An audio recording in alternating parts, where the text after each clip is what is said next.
Cierren sus ojos y vamos a orar y vamos a entrar de lleno en la enseñanza. Bendito Padre Celestial, en el nombre de nuestro Señor Jesucristo venimos delante de tu presencia pidiéndote la ayuda y la intervención de tu Espíritu Santo. Espíritu Santo, sé tú enseñándonos, sé tú hablándonos. Abre nuestro entendimiento para que podamos entender, comprender y poner por obra estas leyes de amor del reino de los cielos, Señor, para que las guardemos y para que las hagamos, Padre. Te lo pedimos en el nombre de Cristo Jesús. Amén. ¿Cuántos pueden decir amén, amados hermanos? ¿Están conmigo? ¿Están despiertos? A ver, denle un aplauso al Señor fuerte para que se despierte el que está a su lado. Amén. Bien, vamos a pasar ahí. Nos quedamos, ¿verdad? Dijimos la tercera ley de amor. Ora pidiendo, buscando y llamando por ti mismo y por los demás. Así es que si tú quieres respuesta, hermano, a tus necesidades y a tus peticiones, aquí está. Ora, ¿qué? Pidiendo, buscando y llamando por ti mismo y por los demás. Tienes que pedir por ti mismo y también pedir por los demás, que fue lo que yo dije al principio, ¿verdad? De parte de Dios, que tenemos que estar orando los unos por los otros. ¿Cuántos dicen amén, hermano? ¿Verdad? Si usted lleva, a lo mejor no lleva amistad, porque a lo mejor ni amistad tenemos aquí en la iglesia, hermano. Pero si usted dice, ay, esta hermana me cae bien, ore por ella, bendígala. Ore por el pastor, oye Señor, ya que ya arreglen su camioneta. Pobre de mi pastor, ya lleva más de un mes a patín. Ayúdenme a orar. ¿Verdad? Esos que se van con nosotros, que les echamos ray, también lo han resentido, ¿verdad? Oren para que el Señor, una de dos, o que nos componga la camioneta o que nos dé ya una nueva para que ya no andemos batallando, hermanos. Pero necesitamos orar, dice aquí, ¿no? Ora pidiendo, buscando y llamando por ti mismo y por los demás. Oremos los unos por los otros. Entonces nos quedamos ahí donde dice Romanos 8:28 y sabemos que a los que aman a Dios, ¿qué pasa con los que aman a Dios, hermanos? Todas las cosas, diga conmigo, todas las cosas me ayudan para bien. Es decir, todo lo que estoy pasando, sea bueno o sea malo, me va a ayudar ¿para qué? Para bien. Entonces, ¿qué? Gloria a Dios. En todo y por todo debemos darle siempre ¿qué? Gloria a Dios, gracias a Dios, ¿no? Me compartió mi esposa un videíto donde están unos ancianitos ahí en su casa, creo que es en Veracruz, hermano. Está inundada la casa y el viejito está alabando a Dios, hermano. Gloria a Dios, hermano. Y nosotros que estamos aquí, mire, cómodamente sentados, pues con mayor razón. No espere a inundarse para alabar a Dios, hermano. Amén. Ok. Y sabemos que a los que aman a Dios todas las cosas les ayudan a bien. Esto es, a los que conforme a su propósito son llamados. Si amamos a Dios, hermanos, nuestras vidas se van a caracterizar porque queremos, ¿qué, hermano? Agradarle. ¿Cuántos aman a Dios? Entonces, ¿por qué se va a caracterizar tu vida? Porque quieres agradar a Dios, hermano. Y si tú agradas a Dios, Dios te va a bendecir. ¿Quiénes son los que agradan a Dios? Los que tienen fe. Porque dice la Escritura que sin fe es imposible agradar a Dios. Es necesario que tú creas que Dios es el Todopoderoso, que su palabra es verdad, que tú tienes fe, porque de esa manera puedes agradar a quién, hermano, a Dios. ¿Cuántos quieren agradar a Dios? ¿Verdad? Sería ilógico pensar, no, yo no lo quiero agradar. No, yo sí quiero agradarlo. Yo quiero agradar a Dios con mi vida, con mi testimonio, con mi trabajo, con mis oraciones.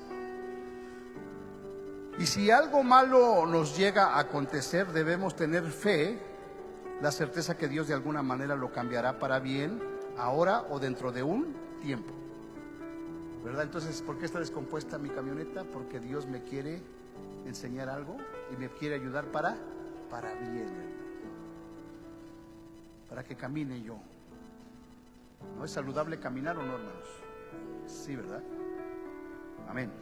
En Segunda de Reyes 20 del 1 al 11 se nos narra la historia del rey Ezequías, quien había hecho lo bueno ante los ojos de Dios, pero había recibido palabra de parte de Dios de que iba a morir. Este rey oró a Jehová y Dios oyó su petición y cambió el plan que tenía para él, hermano. Fíjense que lo que puede producir una oración de fe, hermano. Dios había mandado al profeta Isaías a decirle al rey Ezequías, dice el Señor, que prepares tus cosas, que arregles tu casa porque te vas a morir. Imagínense qué palabra tan fuerte, hermano. Sin embargo, dice la Escritura que cuando él oyó esta palabra, se volteó hacia la pared y empezó a llorar y a clamar a Dios y a decirle: Señor, tú sabes cómo he andado delante de ti con integridad. Y derramó su corazón delante de Dios en oración.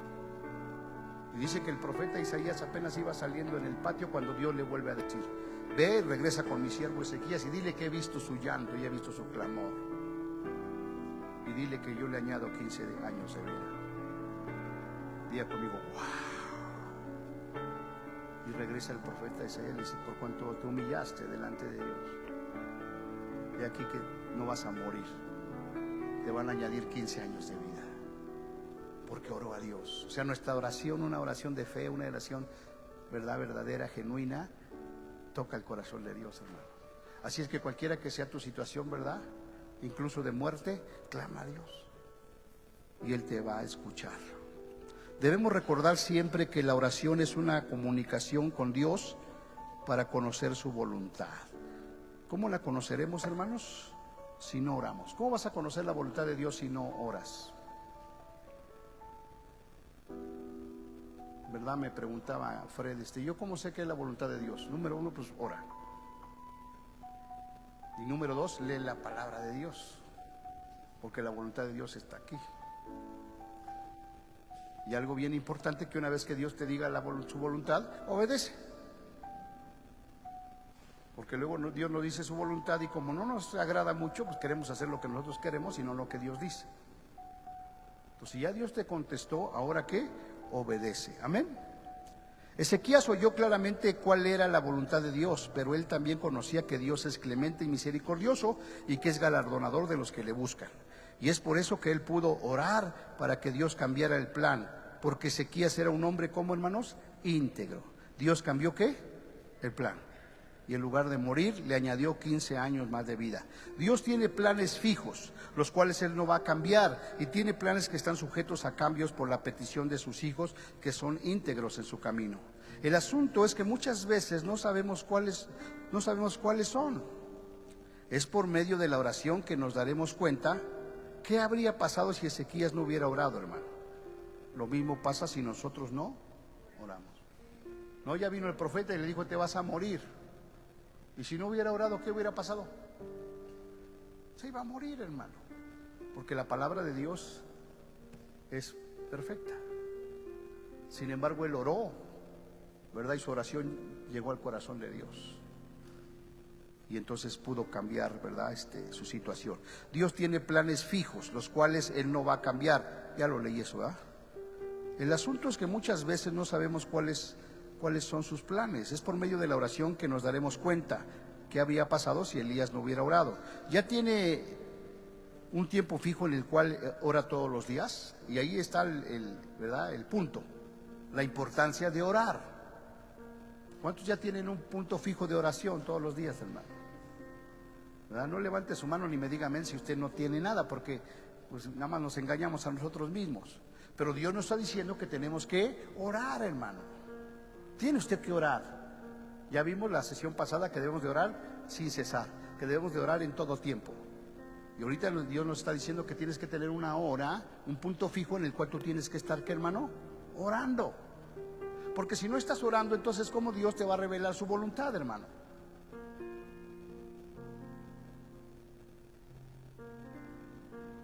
Y los veo a todos así como con cara de que no estoy orando, pastor.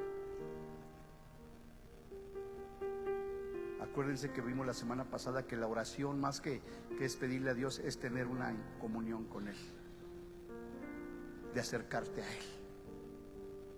Y en la cercanía con Él entonces viene la respuesta a tu necesidad. Amén. Entonces, si usted no tiene ese hábito, empiece a hacer el hábito, hermano. Si todavía no lo tiene, empiece a hacer el hábito comenzando a orar de 5 a 10 minutos cada día a la misma hora. Fíjate cuánto tiempo nos están pidiendo aquí. 5, 10, 15 minutos, hermano. Qué tremendo. No te está diciendo una hora. 5 minutos, 10 minutos. Ya varias veces les he mencionado, ¿verdad?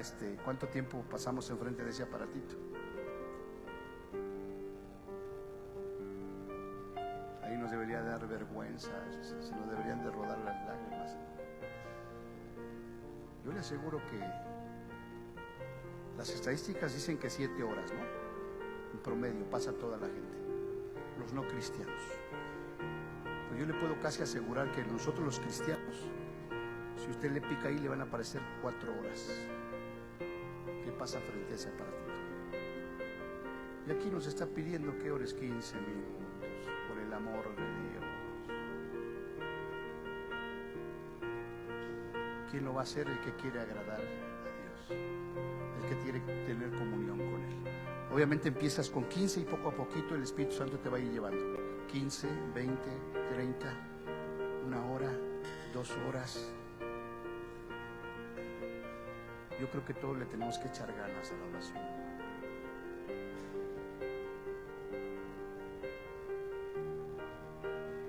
El Espíritu Santo le va a ir guiando en su tiempo de oración y Él le dirá cómo aumentar su tiempo. No deje de hacerlo poco, porque no puede hacer mucho. Si no eres fiel en lo poco, hermano, ¿cómo vas a ser fiel en lo mucho? ¿Verdad? Dices, no voy a orar 1 hora, si no puedes orar 15 minutos. Empieza de a poquito. Empieza de a poquito, 15. Y el Espíritu Santo te va llevando a más. Veamos esta próxima declaración. ¿Por qué en algunas ocasiones hemos orado y no ha pasado nada? Nos desanimamos a seguir orando, parece que la oración es un tiempo perdido, parece que Dios le contesta a otros, pero a mí nunca me contesta. Lucas 18, 1 al 8 dice, también le refirió Jesús una parábola sobre la necesidad de orar, ¿cuándo, hermanos? Siempre, y no desmayar. O sea, empiezas con tus 15 minutitos, ¿cuánto? Siempre, y no desmayar hasta que veas la respuesta de Dios. Amén.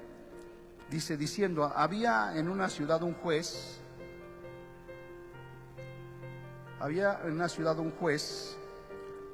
que ni temía a Dios ni respetaba a hombre. Había también en aquella ciudad una viuda, la cual venía a él diciendo, hazme justicia de mi adversario. Y él no quiso por algún tiempo. Alfred. Después de esto dijo dentro de sí, aunque ni temo a Dios ni tengo respeto a hombre, sin embargo, porque esta viuda me es molesta, le haré justicia, no sea que viniendo de continuo me agote la paciencia. Y dijo el Señor, oíd lo que dijo el juez injusto. ¿Y acaso Dios no hará justicia a sus escogidos que claman a Él de día y de noche? Si este juez injusto le hizo justicia a la viuda, ¿por qué le hizo justicia, hermano? Porque no dejaba de pedir, Entonces, si tú estás ahí pidiendo, ¿tú crees que Dios no te va a responder, hermano? Pero si no lo hacemos, ¿cómo? Entonces esta lección te la tienes que llevar hoy. Si yo le pido al Señor y le pido, Él me va a conceder mi petición. Pero cuando venga el Hijo del Hombre, entonces hallará fe en la tierra. Debemos recordar que Dios siempre responde a la oración, hermano. Algunas veces te va a decir ¿qué? Sí. Otras veces te va a decir ¿qué? No. Y otras veces te va a decir espera.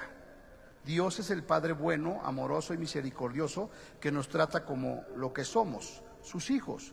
Asimismo, como en el trato natural de los padres tienen estas 3 respuestas para sus hijos, dependiendo de su edad, capacidad, madurez, responsabilidad, etcétera. En lo espiritual, también nuestro Padre Celestial tiene estas 3 respuestas, dependiendo de nuestra edad, capacidad, madurez y responsabilidad. ¿Cuáles son las respuestas que Dios tiene para nosotros?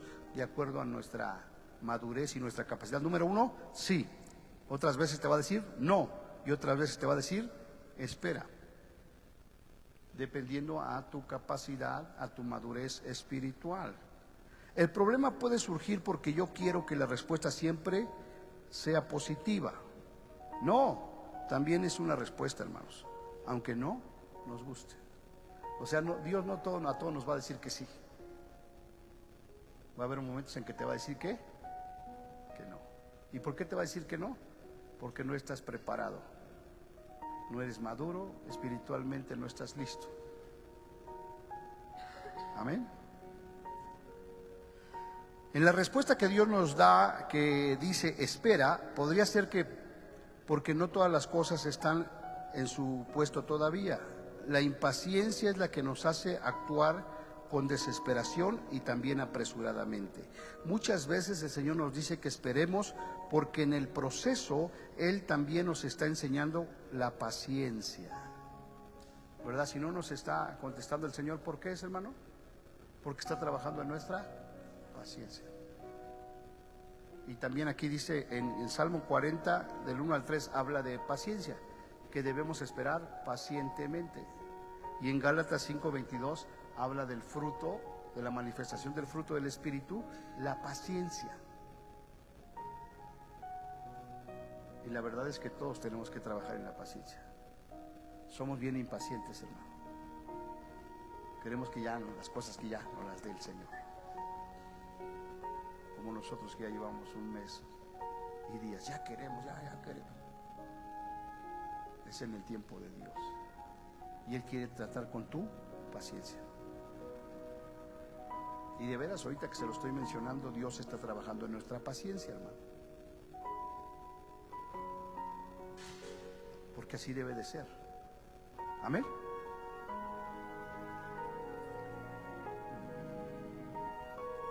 A veces esta respuesta es muy dura de aceptar, porque como tenemos la mentalidad de microondas, todo lo queremos como, hermanos, inmediatamente, ¿no? Como el microondas, queremos que ya.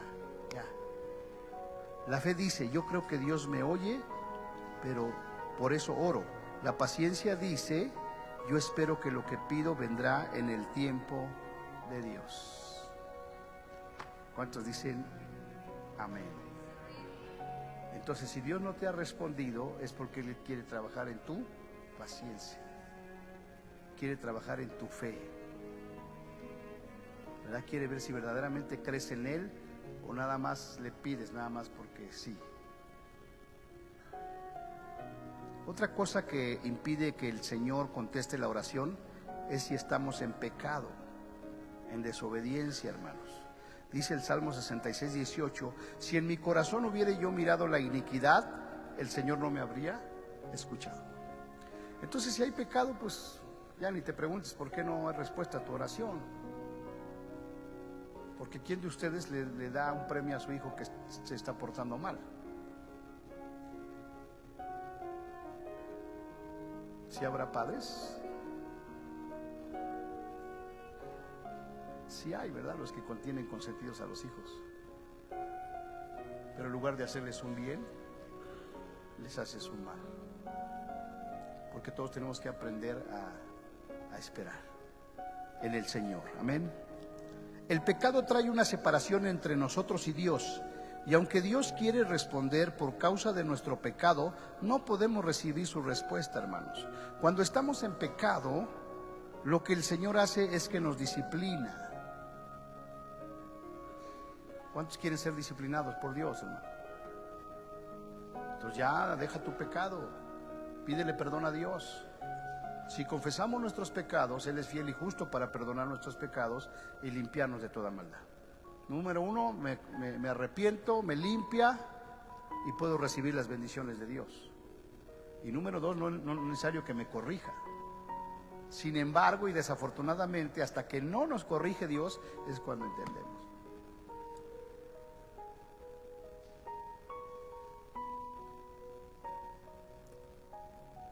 ¿Puede mencionar un ejemplo de su experiencia en la oración cuando Dios le contestó con un sí a lo que le pidió, hermanos? Cuando le contestó con un no o con una espera.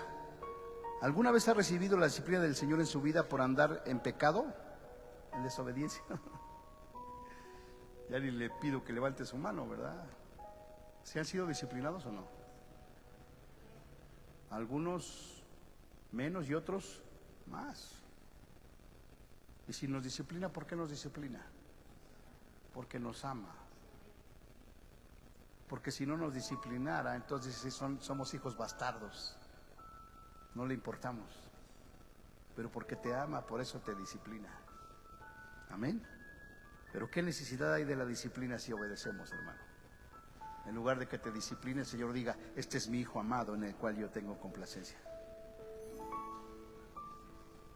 El Señor nos oye siempre, Por eso no desmaye en la oración. Descubra por la oración cuál es la respuesta de Dios y camine en fe de acuerdo a eso. Tratemos ahora el tema de qué significa orar en el Espíritu. Ya lo mencionábamos el domingo, creo, ¿no? Ver el capítulo 40, veamos ahora el tema de orar sin cesar. ¿Cómo debemos orar, hermanos? En todo tiempo. ¿Qué significa orar sin cesar? ¿Cree usted que es posible orar sin cesar? ¿Sí o no? Sí, ¿verdad? A propósito de orar sin cesar, es el versículo más pequeño de la Biblia, hermanos. Primera de Tesalonicenses 5. No es cierto, ¿verdad? El más pequeño es Jesús lloró. Pero este también está chiquito, miren. Orar sin cesar. No, pero no es nada más eso, ¿verdad? Ya me estoy haciendo bolas. El más pequeño es Jesús lloró, ¿verdad? Es el más pequeño de él. Cuando le pregunten, ese es el más pequeño. Entonces, ¿qué significa orar sin cesar? ¿Cree usted que es posible orar sin cesar? Veamos lo que dice Romanos 8:10. Por lo cual este es el pacto que haré con la casa de Israel. Después de aquellos días, dice el Señor, ¿qué pondré? Mis leyes en la mente de ellos y sobre su corazón las escribiré y seré a ellos por Dios y ellos me serán a mí por pueblo. Veamos ahora Romanos 8:5. Porque los que son de la carne, ¿en qué están pensando, hermanos? La carne. Aunque usted esté de aquí como que está escuchando, está pensando en la carne, hermano.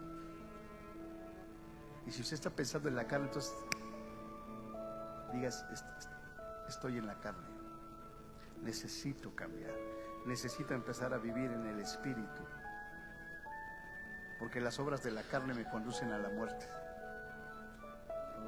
Y las obras del Espíritu me conducen a la vida. Porque los que piensan en las cosas de la carne, pero los que son del Espíritu, ¿en qué piensan, hermano? En las cosas del Espíritu. ¿Qué conexión existe entre orar sin cesar y mantener nuestra mente pensando en las cosas del Espíritu, hermano?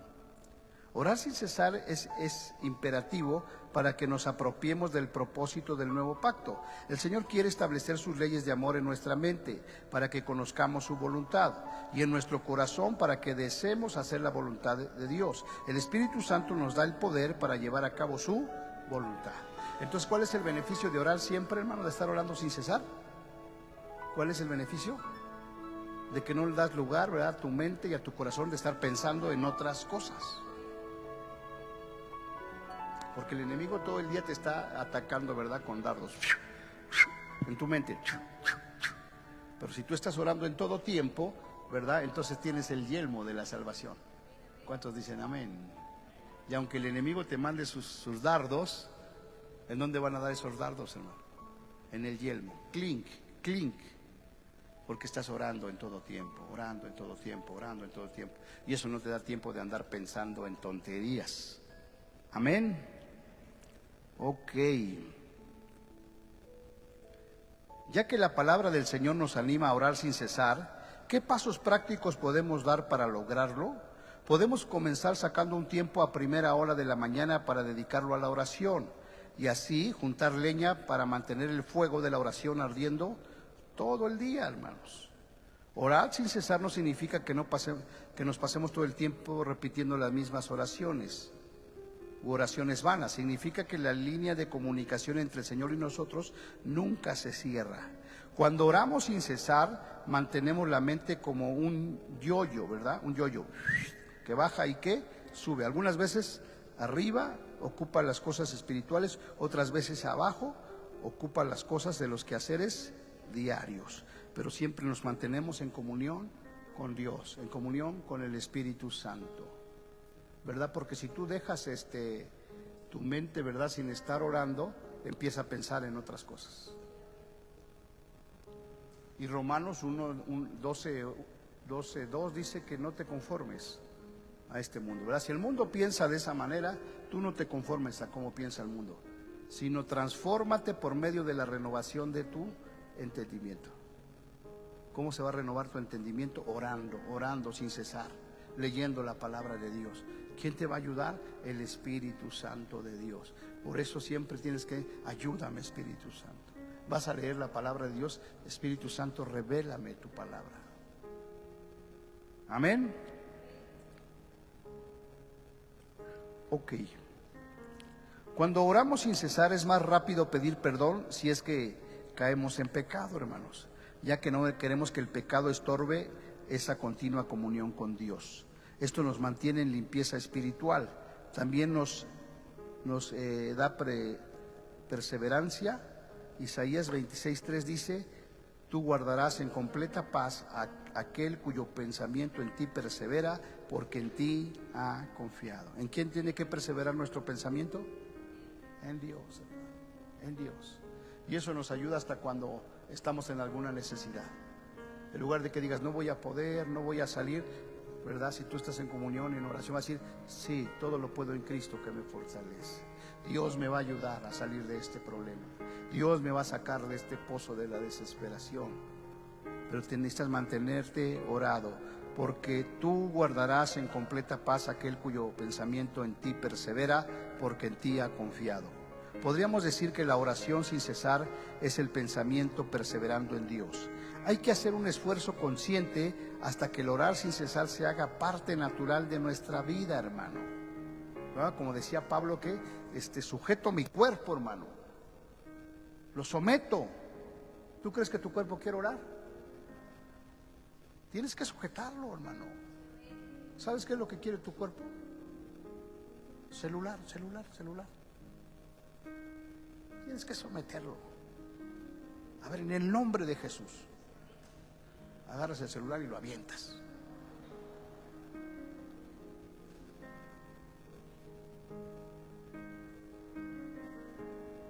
Porque de veras ya el enemigo nos tiene esclavizados.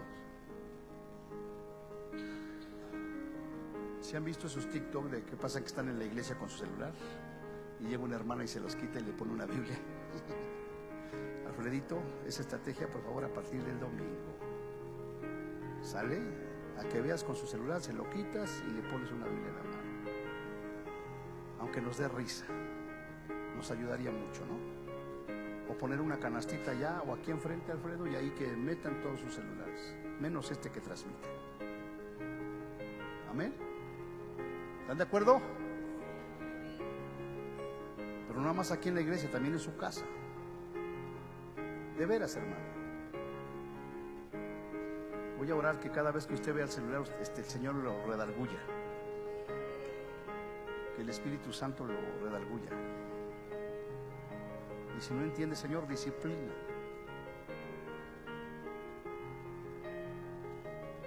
Que se le caiga ese celular y se rompa. En el nombre de Jesús. Que le caiga una Biblia, hermano. Amén. Como que no les gustó, ¿verdad? Dicen, no, esto es lo que quiera, pero con mi celular no se meta.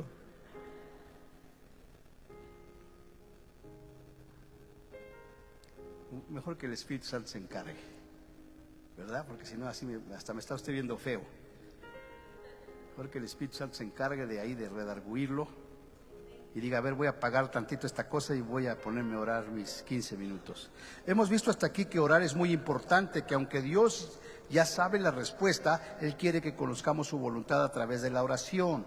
También vimos que aunque Dios tiene un plan fijo, también hay cosas que son variables, como no sabemos cuál, es por eso que debemos perseverar en la oración para así poder determinar cuál es el plan de Dios en nuestro caso específico. Vimos también que Dios siempre contesta. Algunas veces dice sí, otras veces no, y otras veces dice espera. Vimos también que la palabra nos anima a orar sin cesar, queriendo decir que en todo momento, por todas las cosas, podemos y debemos orar. Vamos a orar, a contestar la declaración que dice, ¿qué dice, hermano, la declaración? No me he hecho el hábito de orar, oro muy esporádicamente, si es que oro. Y se hizo un silencio así. Tenemos que orar, hermano. Tenemos que orar, hermano. El enemigo sabe que la oración es poderosa, por eso nos estorba para orar. En la oración está la respuesta. La oración es una llave que abre las puertas del cielo. ¿Le ha sido difícil establecer el hábito de oración en su vida? ¿Por qué es tan difícil hacer el hábito de orar? Los que ya han formado el hábito de la oración pueden declarar que esto es muy importante. El hábito es como un recipiente. Si usted tiene sed y le pide agua a alguien, ¿qué pasaría si a quien usted le pide agua se la echara directamente en sus manos? Lo más seguro es que la gran mayoría del agua se derramaría y se desperdiciaría. Pero si usted tuviera un vaso o un recipiente en su mano, usted tendrá más agua para beber y también para guardar y usar en el futuro. Hasta tendría para compartir con otros si es necesario. Vemos pues que el recipiente es muy importante. Podríamos decir que el hábito de orar es como un recipiente, hermano, y es por eso mismo que el hábito de la oración es muy importante, porque no solamente va a saciar nuestra sed, sino que va a haber un depósito en nosotros para que le podamos compartir a otros. Porque si tú oras y tienes el hábito de orar, entonces cuando tú ores por la gente, cosas van a suceder. Esa fuente de agua que salta para vida eterna va a fluir para los demás, hermano. Entonces necesitamos orar más, sacudirnos esa pereza, así como le costaba en un principio leer la palabra de Dios, ¿verdad? Y le daba sueño, pues de la misma manera, ¿verdad? Dispóngase a orar. ¿Cuándo es el mejor tiempo para orar y establecer un hábito en la oración? La palabra del Señor nos dice que en varias ocasiones que el mejor tiempo para orar es la madrugada o en la mañana. ¿Cuántos dicen amén? Claro está que esto no quiere decir que no oremos en otro tiempo. Veamos algunos ejemplos en los Salmos. Oh Jehová, de mañana oirás mi voz y de mañana me presentaré delante de ti y esperaré. Despierta, alma mía, despierta, salterio y arpa, me levantaré de mañana. Dios, Dios mío eres tú, de madrugada te buscaré, mi alma tiene sed de ti, mi carne te anhela en tierra seca y árida, donde no hay aguas. Mas yo a ti he clamado, oh Jehová, y de mañana mi oración se presentará delante de ti. De mañana sácianos de tu misericordia y cantaremos y nos alegraremos en nuestros días. Bueno es alabarte, oh Jehová, y cantar salmos a tu nombre, oh Altísimo. Anunciad por la mañana tu misericordia y tu fidelidad cada noche. Hazme oír por la mañana tu misericordia, porque en ti he confiado. Hazme saber el camino por donde ande, porque a ti he elevado mi alma. El Señor Jesús acostumbraba a orar en la madrugada, hermano. Levantándose muy de mañana, siendo aún muy oscuro, salió y se fue a un lugar desierto y allí oraba. La madrugada o mañana significa el primer tiempo después de levantarlo. En otras palabras, si usted trabaja de noche y duerme de día, la madrugada para usted es el tiempo cuando se levanta. ¿Por qué la mañana o la madrugada es el mejor tiempo? Porque estamos reconociendo que Dios merece el primer lugar en nuestro día. También porque así le encomendamos a Dios todo el día que está por delante. ¿No le ha pasado que si deja la oración para otro tiempo, es posible que ese tiempo nunca llegue, ya que otras cosas están siempre llamando nuestra atención? En nuestra lista de prioridades la oración debe estar primero, pues es el tiempo para hablar con Dios y ponernos en sus manos. ¿Cuántos dicen gloria a Dios? ¿Cuándo va usted a orar? De mañana. No, pastor, si me levanto a las 11 de la mañana. No sabe qué trabajo me da levantarme, pastor. Bueno, si le da flojera, métase al que es 93.5 FM a las 6:30 de la mañana y ahí va a salir oración. Y ya por lo menos ya escuché la oración, vámonos. No sabe usted qué efecto ha tenido esa oración, hermano. Que anda circulando por todos lados. Me encontré una hermana, dice, yo por lo menos se lo comparto como a 50 contactos, pastor. Otro es yo como a 100, yo como a 200. Pero te tienes que hacerte el hábito.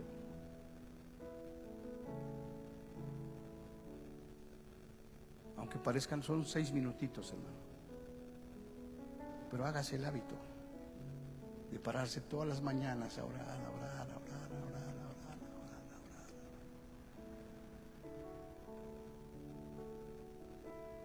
Y le tengo un testimonio, pero hasta que ya se haga una realidad se lo voy a dar, de esas oraciones, hermano.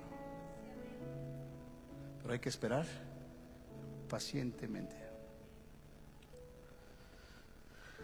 El Señor ya leí, ¿verdad? ¿A qué horas tendría que acostarme para levantarme de madrugada a orar y así comenzar a formar el hábito de la oración, hermanos? ¿A qué hora?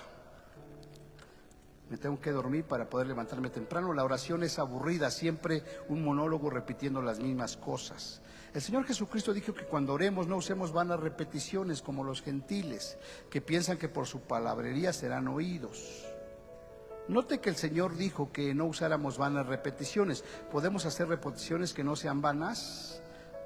¿No ha orado usted la misma oración un montón de veces hasta que recibe la respuesta? A veces el orar se siente aburrido, porque como es una actividad espiritual que requiere trabajo y esfuerzo, y como no vemos a Dios mientras le hablamos en oración, creemos que Él no nos está oyendo. Es aquí donde tenemos que recordar que la oración es un acto de fe. Veamos. Hebreos 11:6. Pero sin fe es imposible agradar a Dios, porque es necesario que el que se acerca a Dios crea que le hay y que es galardonador de los que le buscan. Entonces, ¿cómo me debo de acercar en oración a Dios, hermano? Con fe,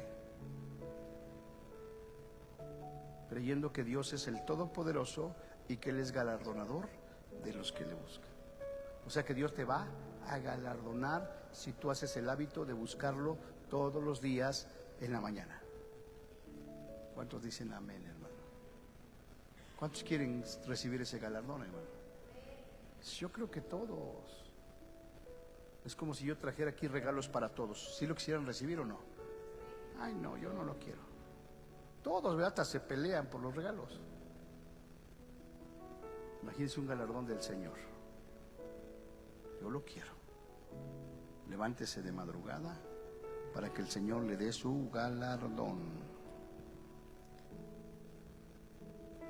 Continuemos ahora con la declaración que dice: soy muy pecador, por eso Dios no me escucha. Por lo tanto, no oro ni para pedir perdón. Veamos lo que dice Juan 9:31. Y sabemos que Dios no oye a los pecadores, hermano. Pero si alguno es temeroso de Dios y hace su voluntad, a ese oye. Wow, ¿cuántos dicen amén, hermano? Dios oye, ¿verdad? A los que son justos. Hay dos clases de pecadores: los que han recibido el perdón a través de Jesucristo y los que todavía no se arrepienten y viven en sus pecados. Los que hemos recibido el perdón a través de Jesucristo tenemos la oportunidad de ser vencedores a través del poder del Espíritu Santo en nuestras vidas. Estamos en la lucha contra el pecado y vamos a vencer en el nombre del Señor Jesús. Ahora somos temerosos de Dios, hacemos su voluntad y Él nos oye. ¿Qué significa que somos temerosos de Dios, hermanos? Veamos Proverbios 16:6. Con misericordia y verdad se corrige el pecado, y con el temor de Jehová los hombres se apartan del mal. ¿Cómo es que el hombre se va a apartar del mal, hermano? Teniendo temor de Dios. ¿Y cuándo es que tienes temor de Dios? Cuando conoces a ese Dios todopoderoso. Porque si no le conoces, dices: no pasa nada, yo puedo seguir pecando, viva. Pero cuando tú sabes que a Él nada se le escapa, que Dios no puede ser burlado, que todo lo que siembres vas a cosechar, entonces empiezas a tener temor reverente. Mejor me ando en obediencia, porque todo lo que hago va a traer una consecuencia.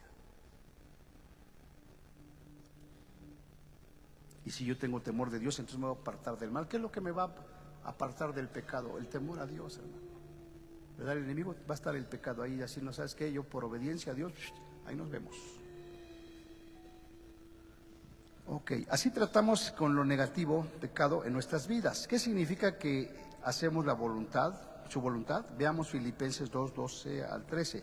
Por tanto, amados míos, como siempre habéis obedecido, no como en mi presencia solamente, sino mucho más ahora en mi ausencia, ocupaos en vuestra salvación con temor y temblor. Ocúpate en tu salvación con temor y temblor. En otras palabras, ya no andes pecando. Mejor ocúpate en tu salvación con temor y temblor. ¿Cómo? Orando, leyendo, congregándome.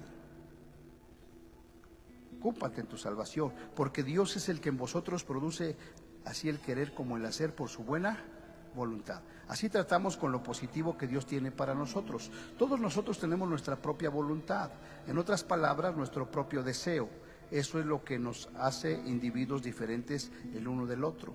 La voluntad o deseo dice, ¿qué dice nuestra voluntad o nuestro deseo? Quiero tal cosa.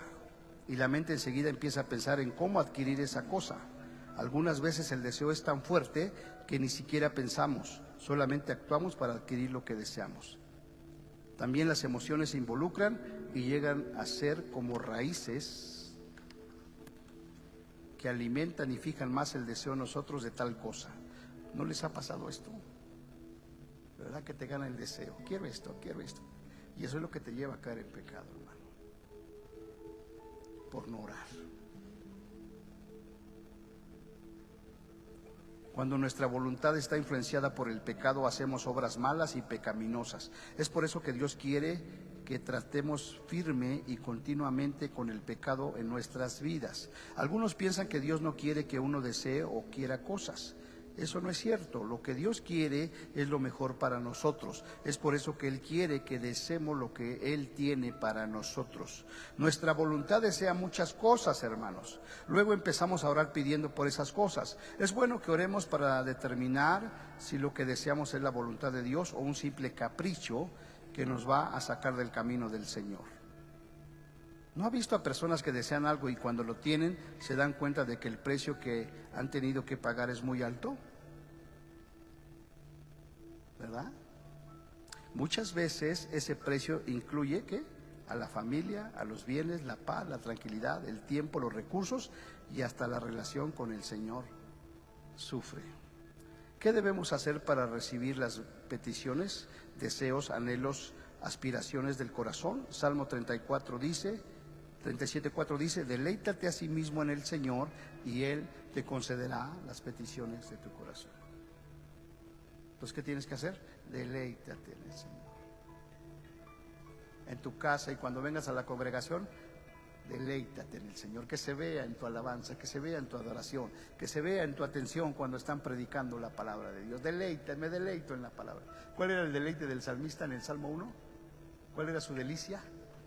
Meditar en la palabra de día y de noche. Así es que cuando tú vengas aquí, que sea un deleite, hermano, el venir a congregarte, hermano. No porque te traigan a la fuerza, o no porque digas, es que si no voy el pastor me va a decir que a ver, ¿cómo quiero ser bendecido y no me congrego? Deleítate, hermano, en el Señor y Él te concederá las peticiones de tu corazón. Debemos enseñar a los discípulos a deleitarse en el Señor y a pedir para que el reino de Dios avance. Hasta que lo hagan, el Espíritu Santo nos ayuda a orar en nuestra debilidad. Ahí está. Y ese es el orar en el Espíritu. Hablaremos un poco más sobre esto cuando tratemos el punto del bautismo en el Espíritu Santo. Recuerde que debemos vivir esta ley de amor y enseñársela a los discípulos hasta que la hagan. ¿Cuánto tiempo le tomó a usted para vivir esta tercera ley de amor del reino de Dios en cuanto a la relación consigo mismo? Ora, pidiendo, buscando y llamando por medio de la oración. El Señor Jesús dijo que si le amamos, guardemos sus mandamientos. El apóstol Juan dice que si decimos que conocemos a Jesús y no guardamos sus mandamientos, somos mentirosos. ¿Cuánto tiempo le tomará enseñar esta ley de amor a sus discípulos hasta que la guarden? ¿Ya está viendo por qué hacer discípulos toma tanta energía espiritual, emocional y física, aparte del tiempo y los recursos necesarios para lograrlo? Amén. Ahí nos vamos a quedar en el capítulo 34 la próxima semana. Cuarta ley de amor del reino de Dios en cuanto a amarse a uno mismo. Trata a los demás con la regla de oro. Como quieras que te traten a ti, así trata tú a los demás. Amén. Bien. Pasamos a los diezmos y a la ofrenda. No sé a quién le toca, pero